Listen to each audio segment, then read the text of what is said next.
Рушењето на плажите служи како параван со кој пред УНЕСКО се прикриваат огромниот број на дивоградби. Ние не сме профитери ниту криминалци.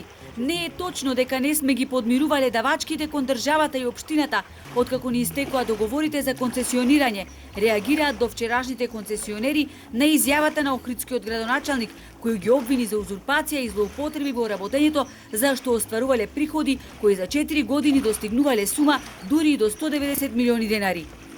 Ние дозволивме да се изградат безброј згради на места кај што ниту природно, ниту никој не требаше за тоа да не предупреди дека на тоа место не треба да имат стамбена зграда. Како дојдовме во оваа ситуација, јас не знам. И навистина е непријатно кога после толку години успешна работа некој ќе ме нарече криминалец.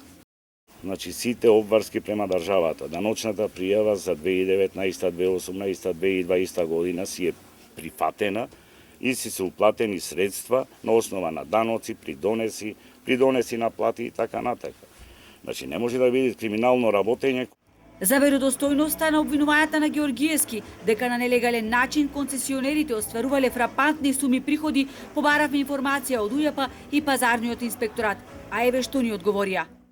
УЈП кај правните лица концесионери на плажи може да врши контрола од аспект на исполнување на даночните обврски. И таму каде што се утврдени неправилности, истите се санкционирани и оданочени.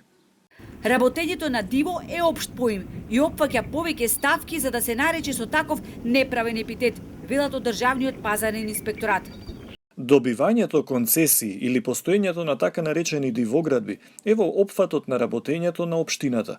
Приходите кои се остваруваат ги контролираат инспекцијските служби на УЈП, додека пак работата на Државниот пазарен инспекторат е да ги контролира правните субјекти согласно Законот за вршење угостителска дејност и по истиот се постапува. И додека општина Охрид, УЈП и пазарната инспекција си ја префрлат одговорноста, концесионерите меѓу другото барат од градските советници итно одлагање на акцијата за рушење до средината на септември и изнаоѓање решение. Во меѓувреме од денеска и каналот Студенчишта се паркирани багери, што значи градоначалникот сепак ќе ја спроведе акцијата за рушење на најатрактивните плажи од Студенчишта до Канео.